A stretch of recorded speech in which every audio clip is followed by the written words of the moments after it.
Hi, this is Robin with Leapwing Audio, and today I'm so excited to show you our brand new plugin, Root One.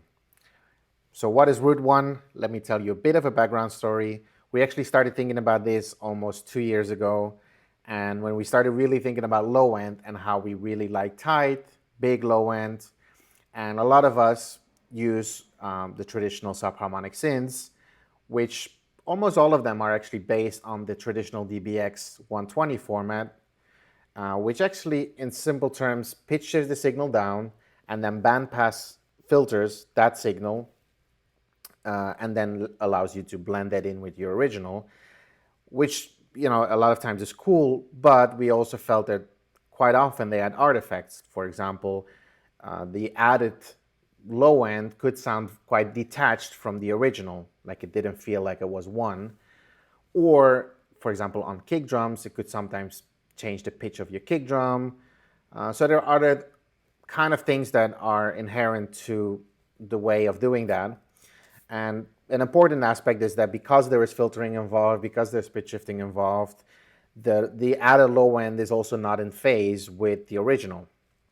So we started thinking, and here all the credit goes to Jeroen. He spent more than a year working on figuring out a way to overcome this. And the only way to do that was to completely think about it from scratch and build something from the ground up. So what we came up with is a two-step algorithm. We call it an analysis synthesis algorithm, where first we analyze the signal and look for pitch, amplitude, and phase.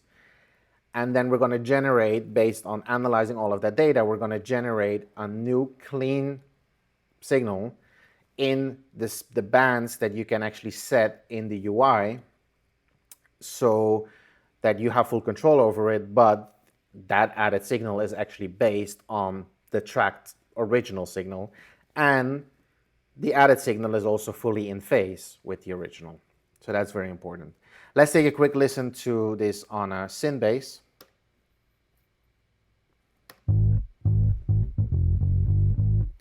So original.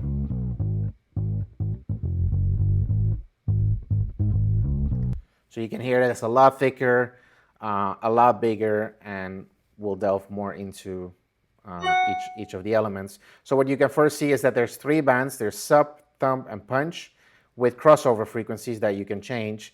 So actually the algorithm is looking for anything within that range but an octave above.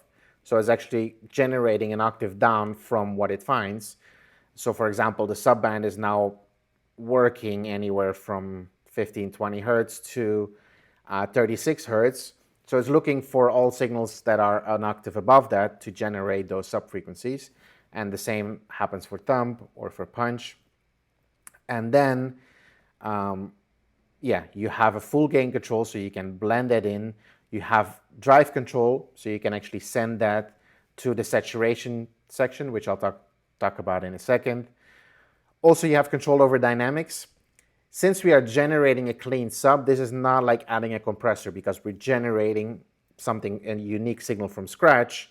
We're actually limiting kind of the dynamic range of what we're generating, so you can make it more compact in terms of dynamic range, or leave it at 100%. It will be tracking the amplitude of the original signal.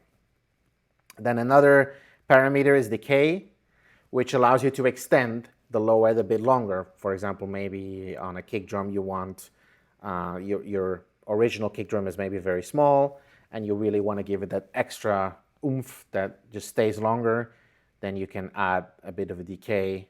I like maybe like 20, 30 in the low end, and you can add that as an extra decay to the low end. Then we also have a fourth band, which is the harmonics band, which allows you to add saturation to the signal. So this was the idea behind it was, you have a lot of 808s, which might have a lot of low end, but you want to add that kind of low mids to mids that will really cut through on smaller speakers. So with this, you can actually add that fourth band and have a control over drive, so you can really push it hard, add some distortion. Have color as well, so you can change the color of the distortion. Towards zero, we call it more symmetrical distortion. towards 100 more asymmetrical distortion. Kind of the analog way of thinking about it would be towards 0 would be more tape-like, and towards 100 would be more tube-like. But yeah, don't take this as like an exact replica, like we're actually doing a different way of generating this, but that's what you will end up hearing. And then you can have a low-pass filter as well on the newly generated harmonics in this section. So for example, for synths, I like it to be quite high, but maybe for kicks, I don't really like those higher overtones, so then I will keep it lower to closer to 100 to just kind of have that extra low mids in there, because it will slowly roll off after that. Let's take another listen to some other examples. We have another bass here, and I'll push each band separately. Those really sub-subs. Thump.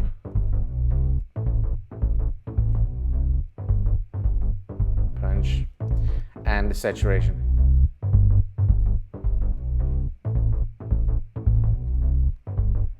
And saturation, drive.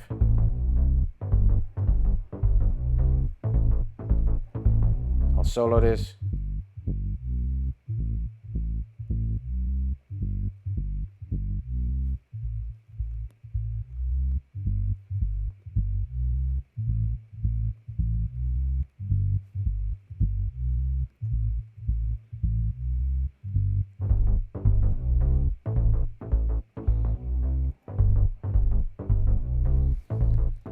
Then also let's listen to a kick drum.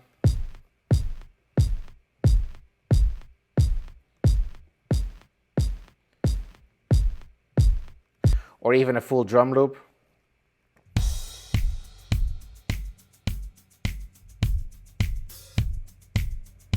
Obviously over-exaggerated.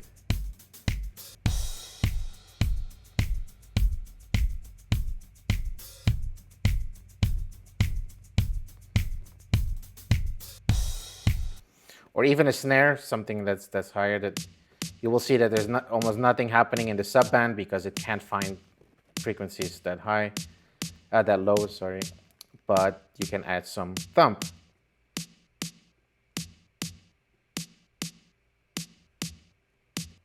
Or even percussion.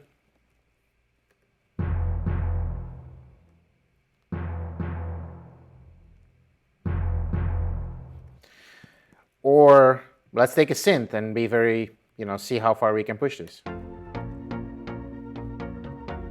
Sorry, this original. Let's push the drive.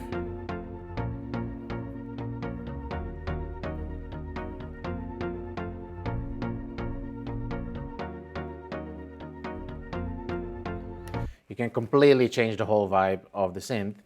And so that's the idea. You can be very creative with this and yeah, just experiment and see how far you can take it.